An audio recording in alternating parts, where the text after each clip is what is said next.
नमस्कार, प्रणाम साथियों। मैं हूं सुशील और स्वागत कर रहा हूं सुशील संवाद में। साथियों,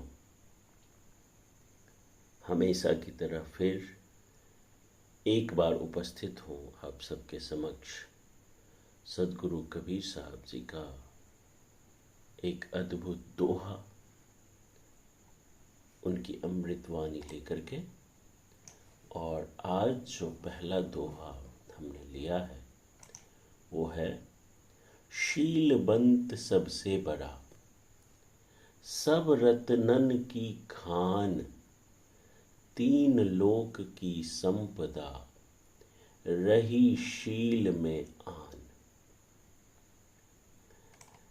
इस दोहा में सदगुरु कबीर साहेब जी शील अर्थात विनम्रता, सदाचार, शालीनता, सज्जनता और आत्म संयम को सबसे उच्चतम गुण माना है। वे कहते हैं कि शीलवंत सबसे बड़ा, सब रत्नन की खान। जो व्यक्ति शील अर्थात विनम्र स्वभाव और सदाचार से युक्त होता है, वही सबसे महान होता है। सदगुरु कबीर साहब जी कहते हैं कि वह व्यक्ति सभी रत्नों की खान, रत्न माने बेशकीमती गुणों का खजाना होता है। शील में इतनी ताकत है कि वह एक साधारण मनुष्य को भी महानता के शिखर तक पहुंचा सकता है। तीन लोक की संपदा, रही शील में आन। तीन लोक माने स्वर्ग, धरती और पाताल।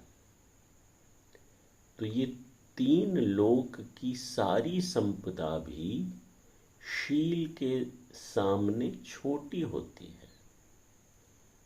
शील ही ऐसा गुण है जो आध्यात्मिक गरिमा और ईश्वरीय गुणों की पहचान बताता है। यह बाहरी वैभव या धन दौलत से कहीं अधिक मूल्यवान है। साथियों, आजकल आप अगर कथावाचकों के बारे में सुनेंगे, देखेंगे और उनके शील, उनके आचरण, उनकी वाणी को अगर आप देखेंगे तो लगेगा कि ये कथावाचक, इससे अच्छा तो साधारण मनुष्य है। ये भले ही चंदन टीका, भगवा वस्त्र धारण किया हुआ है, संत के चोला में ऐसे अशभ्य, ऐसी ऐसी निंदनीय आचरणहीनता की पराकाष्ठा इन कथावाचकों में होती है। ऐसी ऐसी भद्दी भद्दी बातें ये करता है मंच से माताओं बहनों के लिए। और दुख की बात है कि उसी कथा पंडाल में सबसे ज़्यादा माताएं बहनें बैठी होती हैं। तो शील की बड़ी महिमा है। जिसमें शील है, जिसमें आचरण अच्छा है, वो शील ही ऐसा गुण है जो आध्यात्मिक गरिमा और ईश्वरीय गुणों की पहचान बनता है।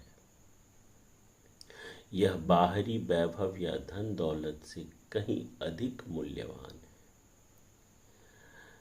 अगर इसको सारांश में कहा जाए तो सदगुरु कबीर साहब जी इस दोहा से हमें ये सिखाते हैं कि यदि कोई व्यक्ति विनम्र, संयमी, शालीन और सज्जन है तो वह इस संसार में सबसे मूल्यवान है। इवन अधिक धनवानों या शक्तिशालियों से भी ज्यादा मूल्यवान है। तो ये शील का प्रभाव है, ये शील का गुण है। In today's world, where ego overshadows humanities, आज सबको इतना एगो है हर एक चीज का। मैं अगर रूपवान हूं तो मुझे अपने रूप का एगो है। ईगो कहिए, एगो कहिए, घमंड कहिए, अहंकार कहिए।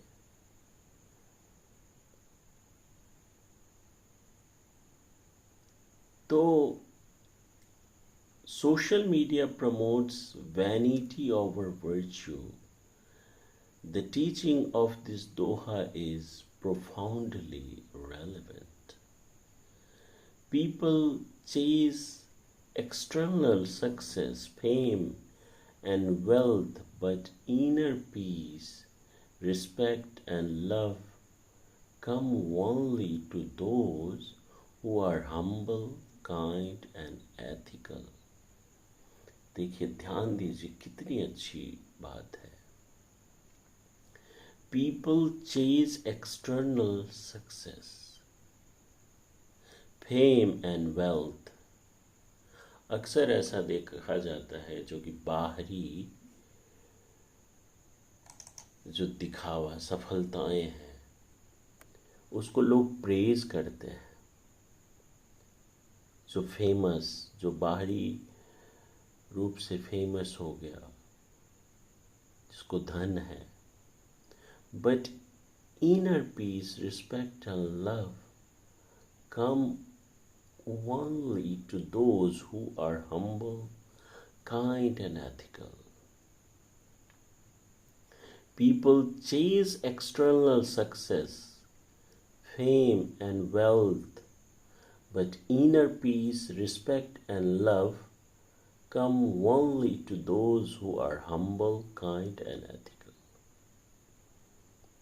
In relationships, workplace, and society, the person who is calm, gentle, and virtuous wins hearts and builds lasting impact.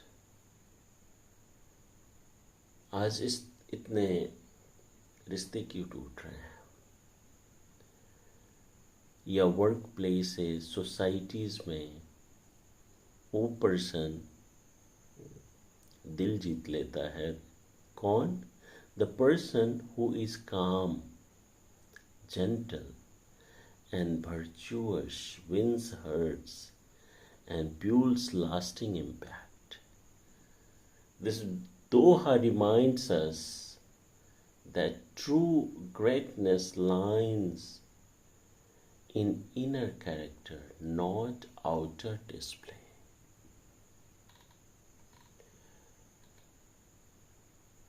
विनम्रता से बढ़कर कोई श्रृंगार नहीं होता। दिलों को जीतने का ये सबसे अच्छा हथियार होता है। शब्दों की मिठास से जब आत्मा महके तो समझो इंसान सच में रब का उपहार होता है। विनम्रता से बढ़कर कोई श्रृंगार नहीं होता। दिलों को जीतने का ये सबसे अच्छा हथियार होता है। शब्दों की मिठास से जब आत्मा महके तो समझो इंसान सच में रब का उपहार होता है। शील वो रोशनी है जो अंधेरों में चमकती है।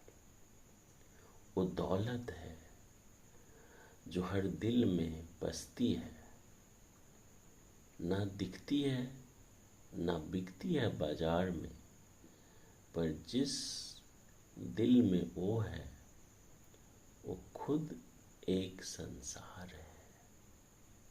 तो साथियों, ये दोहा का विश्लेषण कैसा लगा जरूर बताइए।